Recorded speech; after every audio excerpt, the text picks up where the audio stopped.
എൻ്റെ മക്കളെയും കാണാനായിട്ട് ഇടയ്ക്കിടയ്ക്ക് വരുന്ന 2 വിസിറ്റേഴ്സാണ് കേട്ടോ എൻ്റെ അച്ഛനും അമ്മയും. അല്ലാതെ അങ്ങനെ ആരും ഞങ്ങളെ കാണാനായിട്ട് അങ്ങനെ കണ്ടിന്യൂസ് ആയിട്ട് ഇങ്ങനെ വരുന്നവരൊന്നും ഇല്ല. വല്ലപ്പോഴൊക്കെ ആരെങ്കിലുമൊക്കെ വരുമെന്നല്ലാതെ അച്ഛൻ്റെ ഓരോ ലീവിനും അച്ഛനും അമ്മയും വീട്ടിൽ വന്ന് പോവാറുണ്ട് കേട്ടോ. അപ്പോൾ ഇന്ന് അവർ കൊടുങ്ങല്ലൂർ പോയേക്കായിരുന്നു കേട്ടോ. കൊടുങ്ങല്ലൂർ അമ്പലത്തിൽ പോയിട്ട് തിരിച്ച് വരുന്ന വഴിക്കാണ് ഇവിടെ കയറിയിട്ടുണ്ടായിരുന്നത്. അപ്പോൾ അവർ വരുമ്പോൾ എന്തോ മനസ്സിന് ഭയങ്കര ഒരു സന്തോഷമാണ്. അപ്പോൾ അവർ വരുന്ന ദിവസങ്ങളിൽ ഞാൻ പരമാവധി എൻ്റെ പണികളൊക്കെ വേഗം തീർത്തിരിക്കാനായിട്ട് ശ്രമിക്കാറുണ്ട് കേട്ടോ.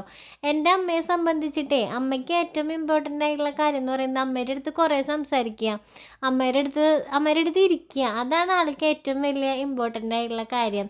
ഇപ്പോൾ അച്ഛൻ എന്തെങ്കിലുമൊക്കെ മനസ്സിലുണ്ടെങ്കിൽ പോലും അച്ഛനത് അങ്ങനെ തുറന്ന് നമ്മളുടെ അടുത്ത് പറയില്ല.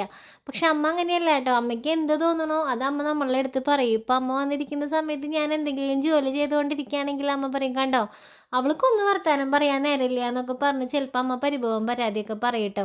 അപ്പോൾ ഏകദേശം അമ്മയുടെ ക്യാരക്ടർ നല്ലതുപോലെ അറിയുന്നത് കൊണ്ട് തന്നെ അമ്മ വന്നു കഴിഞ്ഞാൽ അമ്മയുടെ അടുത്ത് പരമാവധി ഞാൻ ഇരിക്കാനായിട്ട് ശ്രമിക്കാറുണ്ട് കേട്ടോ. അപ്പോൾ ഇന്ന് അച്ഛനും അമ്മയുടെയും കയ്യിൽ ആ ഒരു ആലവട്ടം 2 ആലവട്ടം എനിക്ക് കൊടുത്തേക്കണം. അവർ പോകുന്ന വഴിക്ക് ആൻറ്റിയുടെ വീട്ടിലും കയറുന്നുണ്ടെന്ന് പറയുന്നുണ്ടായിരുന്നു. അപ്പോൾ അതെൻ്റെ ഒരു കസിന് വേണ്ടിയിട്ടായിരുന്നു കേട്ടോ. അപ്പോൾ ചേച്ചി ഇനിയിപ്പോൾ 3-4 ആയിട്ടൊക്കെ പോകുമെന്ന് പറയുന്നുണ്ട്. ദുബായിലാണ്.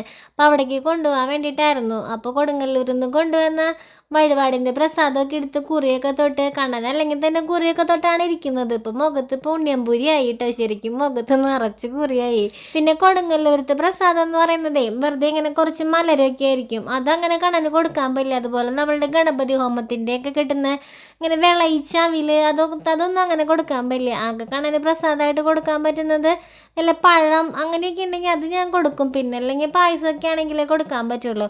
എന്നാലും 2 മലരൊക്കെ എടുത്തിട്ട് ഞാൻ വായയിൽ ഇങ്ങനെ പൊട്ടിച്ചൊക്കെ വെച്ച് കൊടുത്തു കേട്ടോ.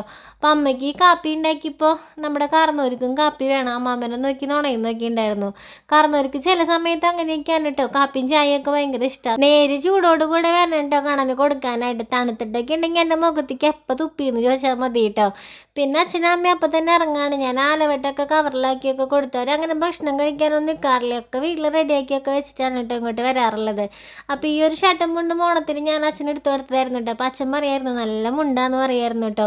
നല്ല സുഖമുണ്ട് എടുക്കാനായിട്ട്. ചിലപ്പോഴൊക്കെ അങ്ങനത്തെ മുണ്ട് കിട്ടുള്ളൂ എന്നൊക്കെ പറയായിരുന്നു. അപ്പോൾ ഇത് ഞാനും അച്ഛനും കൂടി ജസ്റ്റ് ഒന്ന് കൊമ്പിടിയിൽ പോയ സമയത്ത് കൊമ്പിടിയിൽ ഒരു ചെറിയ കടയുണ്ടായിരുന്നു. അവിടെ കയറി അങ്ങനെ എടുത്തതായിരുന്നു കേട്ടോ ഓണത്തിൻ്റെ സമയത്ത്. വന്നു കഴിഞ്ഞാൽ ആകെ ഒരു 10-15 കൂടി വന്ന 1 മണിക്കൂർ. അതിൽ കൂടുതൽ അവർ നിൽക്കാറില്ല. അവർക്കും അച്ഛന് ലീവുള്ള ദിവസം എന്തെങ്കിലുമൊക്കെ ആയിട്ട് പരിപാടികളൊക്കെ ഉണ്ടാവും. പിന്നെ രാവിലെ കൊടുങ്ങല്ലൂർ പോയി വീട്ടിൽ ചെന്നിട്ട് എന്തെങ്കിലുമൊക്കെ പരിപാടികളൊക്കെ ഉണ്ടാവുമല്ലോ.